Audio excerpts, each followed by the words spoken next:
I bought a new apartment with my own money. Then my dad showed up and announced my brother was moving in. No heads up, just expecting me to accept it. When I said no, he said I owed them the place.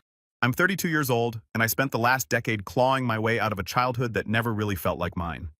While most kids were out playing baseball or begging their parents for ice cream money, I was scrubbing floors, clipping grocery coupons, and pretending I wasn't bothered that my younger brother Ryan never lifted a finger. He always got the new toys, the praise, the extra slice of cake, while I got the lectures and the guilt trips. And now, after years of saving, hustling, working 2 jobs while going to night school, I finally had something of my own. My dream apartment. Quiet neighborhood, big windows, a balcony that overlooked the city skyline. It wasn't huge, but it was mine. Every inch of it was bought with sacrifice. I'd moved in just 3 weeks before it happened. I still remember the smell of fresh paint mixed with coffee the first morning I woke up there. I didn't even have a bed frame yet, just a mattress on the floor and boxes I hadn't unpacked, but it felt like peace. For the first time in my life, no one was yelling through the walls or asking me for money. I could breathe. I could be still. I could finally build a life on my own terms. And then came the knock. It was around 7:30 a.m. on a Saturday. I remember because I'd planned to sleep in for the first time in months. No alarms, no emails, no work, just me, a blanket, and maybe some pancakes if I felt motivated. The knock started as a tap, but it quickly turned aggressive, like someone was trying to pound their way through the door. I groaned, rolled out of bed, and dragged myself to the peephole, expecting maybe a neighbor in distress or a package delivery gone wrong. But when I looked through, my stomach dropped. It was my dad. And standing behind him, arms crossed and wearing that familiar smug look, was Ryan. I hesitated for a second. Something felt off. I hadn't spoken to my dad in weeks, and the last time we talked, it ended with him accusing me of forgetting where I came from. I almost didn't open the door, but a part of me, the trained part, the don't be rude part, gave in. I cracked it open, blinking away the sleep from my eyes. "Morning," I said, voice hoarse. "Everything okay?" Dad didn't waste a second. He shoved the door open fully and walked right in like he owned the place. Ryan followed, trailing a duffel bag that looked like it hadn't been zipped properly in years. I just stood there stunned as the two of them walked into my living room, looked around, and made themselves comfortable. Dad sat on the arm of the couch, while Ryan dropped his bag with a thud and flopped down onto the cushion like he was auditioning for a beer commercial. "We need to talk," Dad said. I didn't move. "About what?" He nodded toward Ryan. "He's going to stay here for a while." I blinked. "What?" "He needs a place to get back on his feet." He continued as if this were some pre-planned intervention, and I was just the final step in their master plan. "You've got space. It makes sense." Ryan didn't say a word. He just stared at me, chewing gum and bouncing his knee like he was bored out of his mind. I could already feel my blood pressure rising. My apartment was 1 bedroom. I didn't have a couch that turned into a bed. I didn't even have enough towels for 2 people yet. And now they were just assuming. I shook my head. "No. I'm sorry, but that's not going to happen." Dad raised his eyebrows like I had just spoken in another language. "Trevor, don't be selfish." "Selfish," I repeated louder than I meant to. "I just moved in. I've worked for 10 years to get here. I finally have something that's mine. And you want me to, what, give it up so Ryan can what? Crash on my couch indefinitely." "He's your brother," Dad said, like that explained everything. "He's family." I looked at Ryan. He still hadn't spoken. No apology, no explanation, just that smug, entitled smirk that I'd grown up with. That smirk that always said, "I'll get what I want eventually." I took a deep breath. "And what exactly happened to your apartment?" I asked him directly. Ryan shrugged. "Didn't pay rent. That was it. No shame, no excuse, just pure indifference, like the consequences didn't matter because someone would always catch him when he fell." Dad stood up, walking toward me like he was delivering some righteous speech. "He's had a rough time. You wouldn't understand because everything's been handed to you lately." I actually laughed. "Handed to me, I worked 2 jobs and went to school for 6 years straight. I slept in my car for 3 months in 2017 because you refused to co-sign for a lease. Don't talk to me about being handed anything." Dad's face hardened like he was remembering something inconvenient, but he didn't back down. "This is temporary. A few weeks, that's all. Just until he finds work." I was about to speak when Ryan finally piped up. "Chill, man. It's not a big deal. I'll stay out of your way." That's when I knew they'd already made the decision for me. This wasn't a request. It was a demand dressed up as a family favor. I crossed my arms. "No. He's not staying here." Dad narrowed his eyes. You're really going to turn your back on your own brother? You turned your back on me years ago, I said quietly. There was a long silence. Dad looked at me like I was some ungrateful stranger. Ryan looked annoyed like I had just canceled his vacation. And for the first time in a long time, I didn't feel guilty.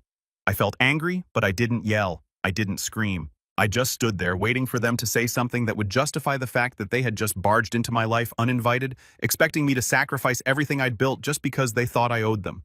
And then Dad said something I'll never forget. You wouldn't even have this apartment if it weren't for us.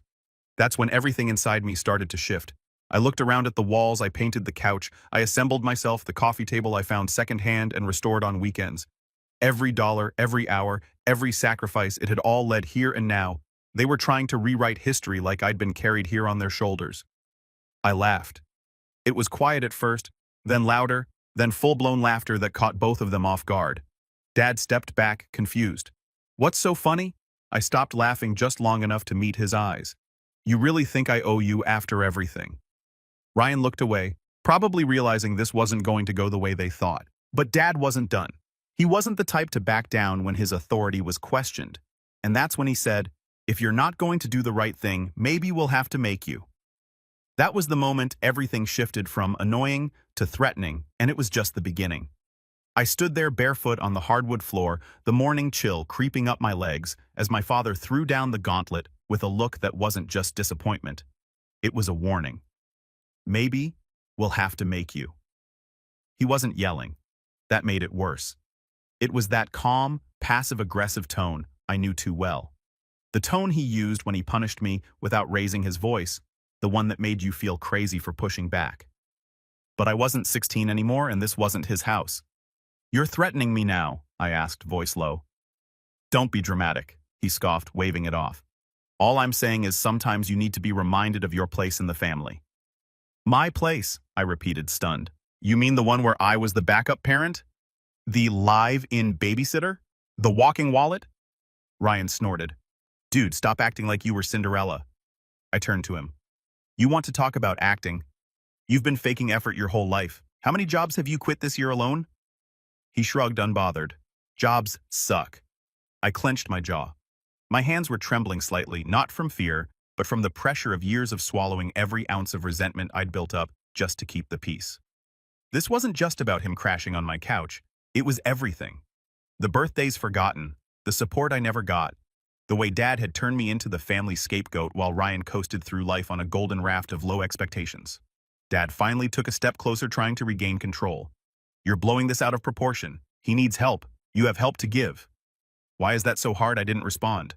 I just opened the door. You both need to leave now. They left eventually, not with any kind of remorse, just grumbling and throwing around words like ungrateful and selfish as they went. Ryan made sure to slam the door on his way out. I didn't sleep the rest of that day. I just sat on my mattress staring at the ceiling. I knew they'd come back. That much entitlement doesn't just go away after one failed ambush. And sure enough, the texts started the next morning. Dad said I talked to your aunt. She agrees you're being unreasonable. Ryan said you got a spare key. I might drop by to grab some stuff. Dad said this is your brother Trevor. He's not some stranger. You have a duty. By the end of the week, I was blocking numbers left and right. I told them no. That should have been enough. But the thing about people like my dad is they don't respect boundaries unless they're enforced with brick walls and barbed wire. So when I came home one evening and saw the building manager chatting with Ryan outside the front door of the complex, I knew something was up. I walked up calmly, shopping bags in hand. Hey, I said. Ryan grinned like we were best buds. What's up, bro? Just telling Mr. Calver here. I used to live with you. Thought I'd see the place again. Mr. Calver, a nice older guy who'd always greeted me with a wave, looked confused. You didn't say anything about moving in. Trevor. I didn't, I said sharply, locking eyes with Ryan. He's not staying here. Ryan's expression tightened. Come on, man. I told you I'd help with rent. You said that. You also said you wouldn't get kicked out of your last two places. He shrugged. They had stupid rules like paying rent. Ryan opened his mouth to respond, but saw the building manager watching and bit his tongue. He picked up his bag and muttered something under his breath before walking off. I apologized to Mr. Calver, who just nodded and said to keep him updated if there were any issues. I was grateful he hadn't just handed over a key to someone who claimed to be family, but the damage was already creeping in. That night, I found the side gate to the building propped open with a rock. A few days later, I spotted Ryan again, this time at the cafe across the street, just sitting there watching the front of the building. When I caught his eye, he just smirked and looked away. I started checking the locks twice before bed. I bought a camera doorbell. I kept the balcony door locked, even though it was 10 floors up. Still, the messages kept coming. Dad said, "Why are you being so cruel? You're acting like we're enemies." Aunt Carla said your dad is heartbroken. Ryan is struggling. This is not who you are. Ryan said you think you're better than me. You always have. I ignored them all, but that silence seemed to fuel them even more. I guess they weren't used to me standing my ground. Then came the tipping point. It was a Tuesday night. I remember because I was working late on a freelance project, something I'd taken on to cover the furniture I still needed. Around 10:30, I decided to take a break and run down to the corner store for snacks. I wasn't gone more than 15 minutes. When I got back, the front door of my apartment was slightly ajar. My heart stopped. I checked the lock. It hadn't been forced, which meant someone had a key, a spare. I never gave out a spare, except I tore through the drawer where I'd kept it. The small plastic case was gone.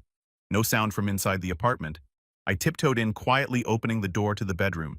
He was there. Ryan, lying on my bed shoes, still on phone in hand, scrolling like he owned the place. There were empty food containers on the floor. My bathroom light was on. The shower was wet. My brand new towels were crumpled on the floor. "What the hell are you doing here?" I choked out, voice shaking. Ryan didn't even flinch. "Relax. I'm just crashing for the night. You broke into my apartment. I used the key." "You stole the key," I snapped. "You waited until I left and you let yourself in." Ryan sat up, annoyed. "Dude, stop being so dramatic. You know Dad said I could stay. Dad doesn't live here." "I do." "Well, maybe if you'd just grown a spine earlier, we wouldn't have to do this the hard way." That line hit me like a slap. He wanted me to fight back. He thought this was just another power play, another tug of war he could win by being more shameless than me. He'd grown up seeing me bend under Dad's pressure, under guilt, under obligation, and he assumed I'd bend again. But something broke in me that night. I walked to the closet, pulled out a garbage bag, and began throwing his stuff in it. Ryan jumped up. "Yo, what the hell are you doing? You're leaving now." He moved toward me like he was going to grab the bag, but I backed up fast. "You lay a finger on me, and I'm calling the cops." "You wouldn't try me." He stopped. We stood there in a silent standoff. Two brothers who hadn't really spoken like real siblings in years, now enemies in a war neither of us fully understood. But the air between us was thick with everything we never said. Every moment I'd cleaned up his mess, every time Dad praised him while scolding me, every year I spent fixing the family's problems while they let him burn the place down. "You think you're so high and mighty now," Ryan said finally, eyes narrowed. "You think you're better than us?" "I don't think I'm better," I said. "I think I'm done." He left, not quietly, of course. He slammed things, cursed under his breath, accused me of being heartless, but he left. I locked the door behind him and called the building manager that night. We changed the locks the next morning. I thought that would be the end of it. I was wrong, because just when I thought I could breathe again, something happened that knocked the wind out of me completely. The next day, I got a call from my bank. Someone had tried to open a joint checking account using my name. My credit had been pulled. A new phone line was activated under my identity. I didn't understand how until I remembered. A year ago, before I moved, I'd left a file of old documents at my dad's house, stuff I thought I'd tossed. An expired ID, old utility bills, a printout of my social security number from when I'd been trying to correct a tax error. I'd meant to shred it. I never did. Now I was staring down the barrel of a stolen identity, and I had a pretty good idea who was behind it. I filed a fraud report that same day. I froze my credit. I spent hours on the phone with banks, credit bureaus, the phone company, and the entire time, one thought burned through my skull like fire. They weren't just trying to leech off me anymore. They were trying to be me. They weren't just testing boundaries. They were trying to erase them. And that's when I knew this wasn't about family anymore. This was war. Rock bottom doesn't always feel like a dramatic crash. Sometimes it's a quiet, dull ache, a slow unraveling you don't fully notice until you're sitting on your kitchen floor at 2 a.m. with a frozen pizza burning in the oven, your credit frozen, and your sense of trust fractured like a dropped mirror. That's where I was 1 week after filing the fraud reports, a pile of paperwork on the table. missed calls from banks and credit agencies, a notice from my landlord informing me of disturbances reported by other tenants. Apparently, Ryan had been loitering around the building trying to get back what was his. My locks had been changed, my passwords updated, my mailbox rerouted, but I still felt like a stranger in my own home, paranoid, on edge, angry. And the worst part, no one believed me. When I tried to explain to my aunt what had happened, that I suspected Ryan had used my old documents to impersonate me, she gasped, not out of shock, but offense. "You're accusing your own brother of a federal crime. Trevor, do you hear yourself?" I did, and for the first time, I wasn't backing down. "Yes, I do." She hung up on me. A few days later, my dad called, not to apologize, not even to check on me, but to scold me for airing family laundry in a fraud report that might put Ryan in danger. His actual words were, "You're trying to destroy his future over some papers and a misunderstanding. You should have come to me first." I laughed bitterly. "The last time I came to you, you told me to let him live here without asking. You think you're the victim in all this?" he snapped. "You have everything. You always have. And now you want to kick your brother while he's down." That's when I stopped responding completely. I cut them off cold and clean. Blocked numbers, deleted contacts. I didn't send a dramatic goodbye or demand closure. I just let the silence grow between us like a canyon because I finally understood something. They weren't going to change, but I could. That realization hurt. It felt like grieving people who were still alive. I'd always been the fixer, the one who kept the family tied together with duct tape and grit. I was the one who remembered birthdays, who showed up at holidays, who took the emotional temperature of every room I walked into. I knew when Dad was simmering, when Ryan was about to cause trouble, when Mom before she passed was trying not to cry in the kitchen. I carried all of that, and now I wasn't. The first week of silence was brutal. The guilt crept in like fog. Was I being heartless? Was I really abandoning them? But then I'd look at the fraud report pinned to my fridge, or the charges I didn't make on a gas card in Ryan's hometown, and the fog would burn away. I wasn't being cruel, I was protecting myself. But it wasn't easy. My freelance clients dried up. I was too distracted to deliver consistent work. The stress had gnawed at my appetite. I lost weight. I stopped going to the gym. My skin broke out. I looked in the mirror one morning and didn't recognize the man staring back. Sunken eyes, stubble, exhaustion. I hit my lowest point. 2 weeks after the identity theft, I was sitting in a government office waiting for a new Social Security card, surrounded by the hum of fluorescent lights and people arguing with clerks. A woman 2 seats down from me was crying softly. An older man next to her offered her a tissue. I just sat there numb. That's when I checked my email and saw it a rejection from an apartment insurance claim I didn't even remember filing. Apparently, someone likely Ryan had tried to submit a fake claim using my address and name. That was it. That was the moment I truly broke. I left the office, sat on the curb outside, and cried. I hadn't cried like that in years. I wasn't even sure what I was crying for. My stolen identity, my broken family, the decade I spent building a life they tried to hijack. I don't know how long I sat there, but when I finally stood up, something felt different. Not better, just clearer. Like I'd finally reached the bottom of the well. There was nowhere else to sink. That's where the rebuilding began. Quietly. Privately. No announcements. No big comeback speeches. Just one small decision at a time. First, I got my finances in order. I went through every account, every charge, every document. I filed police reports, submitted affidavits, called companies until my throat hurt. I talked to 3 different fraud investigators. I learned more about identity theft in a week than I ever wanted to know. It was exhausting, but every time I crossed something off my list, I felt a little stronger, like I was slowly dragging myself out of the pit. Then I started writing again. Not just client work, but journaling. At first, it was just rants. Anger scrawled across the page like graffiti, but slowly, that turned into reflection. I wrote about my childhood, about the things I'd ignored for years. The time I cleaned the kitchen after Ryan's party while Dad yelled at me for being dramatic. The time Ryan stole $500 from my drawer and blamed a cousin. The Christmas when I gave up my bonus to pay the electric bill and no one thanked me. Writing helped me remember that I wasn't crazy, that I had been mistreated, that setting boundaries now wasn't betrayal, it was survival. Around that time, I found a community forum for people dealing with family estrangement. It wasn't Reddit, just a quiet corner of the internet where people like me shared stories. Some were darker than mine. Some were eerily similar. I read for hours. For the first time, I didn't feel alone. One comment stuck with me. "You're not heartless for walking away. You're brave for breaking the cycle." I printed that out and taped it above my desk. As my mind cleared, opportunities started creeping back in. A former freelance client reached out apologizing for the ghosting. He'd had a death in the family and needed help again. I took the gig, did good work. He referred me to two others. Within a month, I had a full plate again. Money started coming in. I replaced the mattress with a real bed frame. I bought plants for the windowsill. I started cooking again. Real meals, not frozen ones. On a random Tuesday night, I made pasta with garlic bread and ate it on the balcony with music playing softly behind me. It wasn't fancy, but it felt like life. I even reached out to a therapist. That part scared me. I'd always been the handle-it-myself type, but something about talking to a neutral person, someone who didn't know my family, who wouldn't guilt me or twist things, felt necessary. It was hard at first. I didn't know where to begin. But once I opened the floodgates, it all came rushing out. My childhood, the favoritism, the way I was made to feel like a background character in my own life. My therapist, Lydia, didn't offer magical solutions. She just listened, validated, helped me reframe things. You weren't loved conditionally, you were used conditionally. That line hit me in the chest. She helped me realize I'd spent so long trying to earn love that was never given freely, that I kept trying to prove myself through achievements, generosity, obedience, just to get scraps of approval from people who saw me as a utility, not a son. Week by week, session by session, I started letting go of that narrative.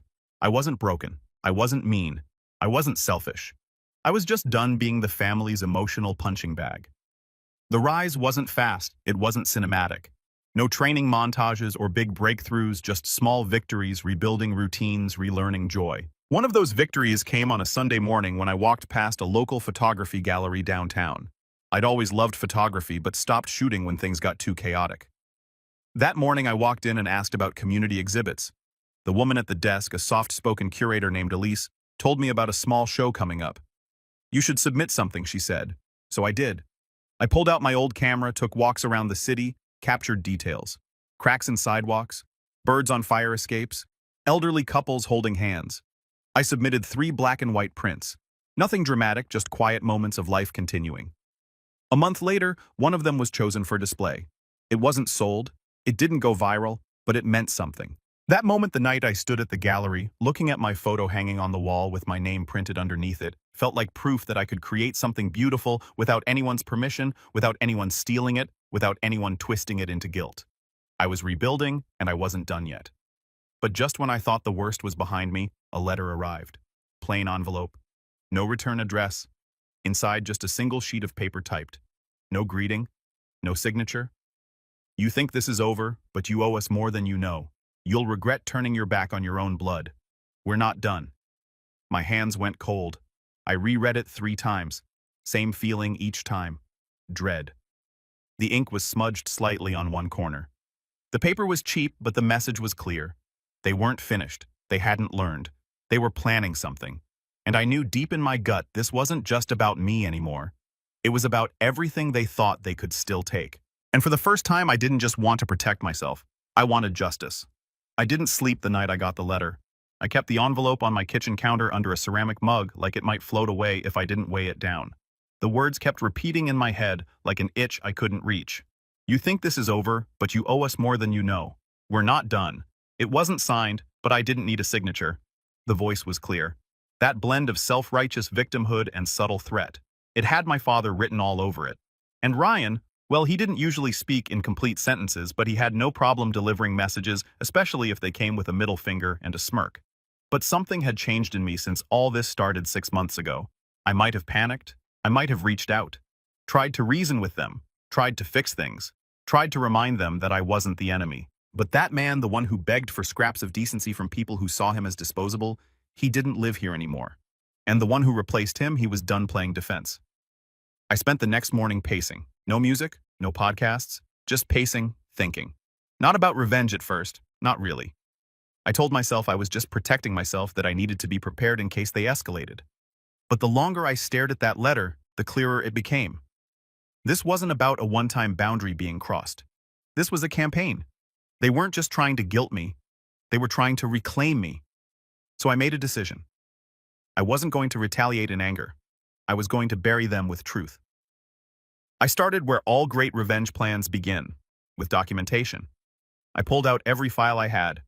Bank statements, fraud reports, screenshots of texts, emails, social media posts. I created a timeline from the first knock on my door to the day I got that letter. I printed things, highlighted, labeled, annotated. I even included the building's security footage showing Ryan loitering near the entrance weeks after he'd been banned from the property. I called the police and requested the official report on the attempted identity theft.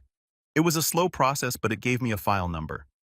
Then I contacted the phone company and requested logs of the new line that had been opened in my name. I wasn't doing this to press charges yet, not yet, but I wanted to be ready because the next time they tried something, I wouldn't be explaining myself. I'd be presenting evidence. Once the foundation was set, I did something I knew would make things personal. I filed a civil no-contact order against Ryan. I didn't expect it to go through right away. Courts take time, and I wasn't dealing with someone who'd physically harmed me, but I had enough paperwork to show a pattern. Unauthorized entry, identity theft, harassment, threats. The judge scheduled a hearing 2 weeks out and approved a temporary protection order in the meantime. That meant Ryan couldn't come near me or my home without risking arrest. And when the court date came, I would be ready. But I wasn't done because the deeper I dug, the more I realized something. This wasn't just personal. This was systemic. My father had spent years enabling Ryan co-signing leases, paying off debts, covering for him when things went sideways. But what if that support wasn't as clean as it looked? I remembered something from years ago, an offhand comment my mom made before she passed. She said Dad used to move money around when bills piled up. At the time, I assumed she meant credit cards. But now, in the glow of hindsight, it hit me like a freight train. My dad had access to my accounts when I was in college. I logged into an old email account I hadn't touched in years, the one tied to my student banking, and there it was. A string of bank alerts from 2014 showing small but consistent transfers to an account I didn't recognize. $50 here? $75 there. I checked the statements. I never authorized them. The transfers stopped after I changed my bank password that spring, right after a screaming match with Dad, where he accused me of hiding things. I didn't have hard proof that it was him, but I didn't need it right away, because now I had a pattern, and patterns speak louder than denials. I started reaching out to people, not family. God, no, but people on the periphery. My cousin Jacob, who used to be close to Ryan before he moved out of state. A former roommate of Ryan's I tracked down on Facebook. Even a woman Ryan had dated briefly, a bartender named Lacey, who messaged me back after a week of silence. What I got from them wasn't earth-shattering, but it painted a picture. Jacob told me Ryan once bragged about knowing how to use other people's credit without getting caught. The ex-roommate claimed Ryan had accidentally used his identity to apply for a lease, then ghosted when it got denied. And Lacey said Ryan had lied about his job, his age, and even claimed his uncle was paying his bills, except later she found letters addressed to me on his desk. She recognized my name when I messaged her and said I thought you were his lawyer or something. None of this was enough to build a criminal case yet, but it gave me one thing: leverage. I printed everything, labeled it, all sealed it in a folder. Then I did something bold. I emailed my father. I didn't threaten. I didn't insult. I didn't plead. I just wrote. I have enough documentation to show a sustained pattern of harassment, identity theft, and financial abuse. I suggest you stop contacting me and ensure Ryan does the same. If I receive even one more message from either of you, I'll be submitting the file to the authorities. The hearing date for the no-contact order is next week. Let's not escalate this further. And then I waited. The silence that followed was deafening. 3 days. No response. Then on the 4th day, I got an email not from my father but from a lawyer. His lawyer. It was a cease and desist. Laughable, really. Accusing me of harassment, claiming I was defaming Ryan and causing emotional distress by slandering him to mutual acquaintances. I smiled because now I had something even better, proof that they were scared. So I took the letter, attached it to my documentation, and forwarded it to my own attorney. That's right. I had one now. A woman named Marina, recommended by a friend in my photography group. She specialized in family disputes and financial abuse cases. I booked a consultation and showed her everything. Every screenshot, every transfer, every message. The attempted identity theft, the letter, even the cease and desist. She didn't blink. "This is solid," she said. "You've got a paper trail. Most clients don't. If you wanted to pursue charges or sue for damages, you'd have a case." I wasn't sure yet. Part of me still hesitated at the word lawsuit, but hearing a professional say I wasn't crazy, that what they did wasn't normal, that meant something. Marina helped me file a formal response to the lawyer's letter, a crisp professional reply, asserting that no defamation had occurred and that further communication would be considered harassment. After that silence, no calls, no emails, no mystery letters. I kept going. Got a new job offer, one with benefits and a steady paycheck. Moved my freelance clients to part-time, started volunteering on weekends at a local shelter, helping teach basic photography to kids from underfunded schools. Nothing fancy, just disposable cameras and a place to express themselves.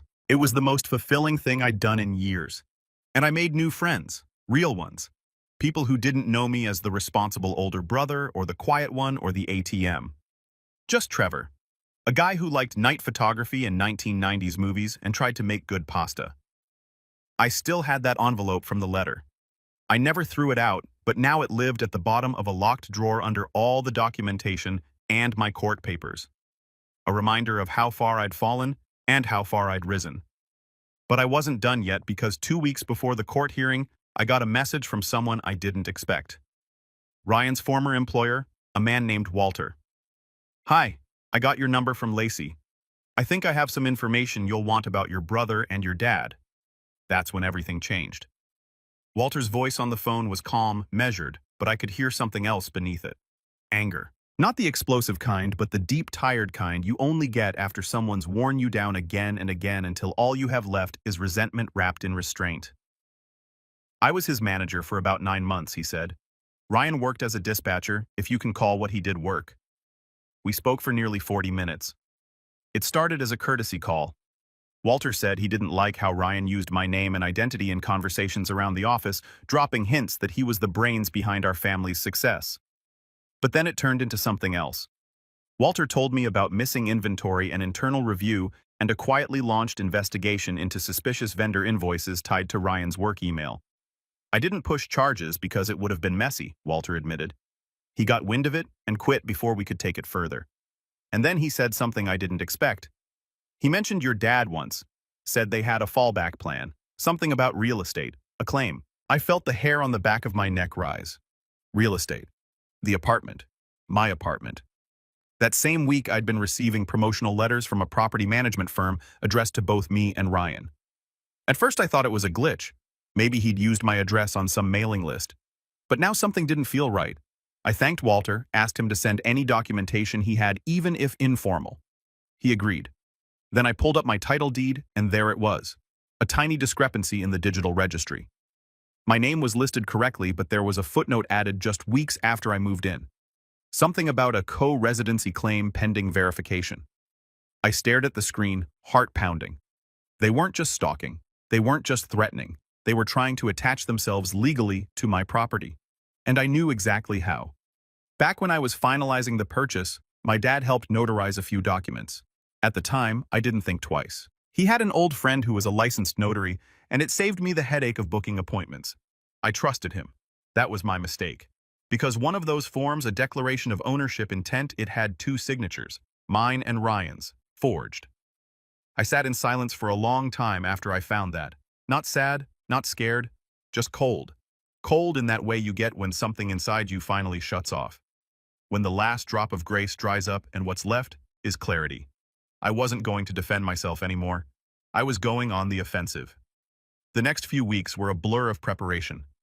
I worked with Marina, my attorney, to build a case. Fraud, identity theft, attempted property claim, harassment, forgery. We gathered everything. Ryan's forged signature, Walter's testimony, the cease and desist, the text messages, the building security reports, even a copy of the letter they'd mailed me. We filed an official complaint with the police, then a separate civil suit. But I didn't stop there because Ryan and my dad had gotten comfortable. Too comfortable. They'd spent their lives skating past consequences, leaning on other people's reputations to buffer their own failure. So I wanted this to sting in the way that only exposure could. I made sure the lawsuit filings were public. I submitted documentation to the credit agencies and added my father's name to the investigation. I alerted the notary commission about the forged paperwork. And then I went one step further.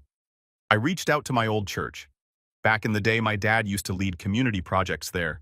Food drives, fundraisers. He liked being seen as the pillar of the community. It was one of the few places he still had a good reputation. So I sent them the truth. Every document, every claim, every report. Not with malice, not with a demand, just the facts. The fallout came fast. The first real break happened in court. Ryan didn't show up to the restraining order hearing, but my evidence did. The judge barely blinked before extending the protection order for a full 2 years. Ryan couldn't come within 500 feet of me, my home, or my place of work. Any violation would be immediate grounds for arrest. Then came the criminal investigation. It started slow. Interviews, phone calls, document authentication. But once they confirmed the forgery on the property paperwork, things accelerated. The authorities reached out to the notary, my dad's friend. Under pressure, the guy admitted he'd stamped the document without both parties present. A direct violation. His license was suspended. My father was named as a co-conspirator. A few weeks later, Marina forwarded me a copy of the filed charges. Forgery, attempted fraud, misrepresentation of legal ownership. Ryan and my dad were both served.